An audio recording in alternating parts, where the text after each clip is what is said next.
कालची गोष्ट घडली ती आम्ही 2-3 महिन्यापासून सांगतो की ज्या जेलमध्ये काय चालतंय प्रकार. तुम्ही अचानकपणे येऊन जर एका दिवसात 2 अधिकाऱ्यांना तुम्ही निलंबित करू शकतात, तर मागच्या 3 महिन्यात झालेल्या ज्या घटना आहेत त्या काय झालेल्या असाव्या आणि त्याला जिम्मेदार कोण?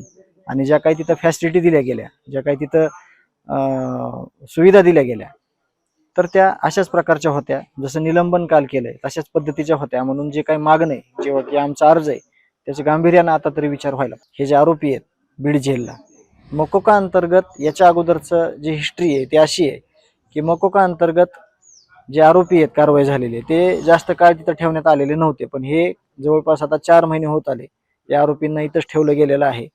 त्यामुळे आम्ही आमच्या मूळ फिर्यादी आणि जे काही फिर्यादी आहेत त्यांच्याकडून आम्ही एक सविस्तर अर्ज, जे जेल प्रशासनामध्ये घडलेल्या सगळा घटनाक्रम आहे आणि हे जे आरोपी आहेत यांना वेगवेगळ्या जागेवर ठेवण्यात यावं असं ॲप्लिकेशन आमचं तयार आहे.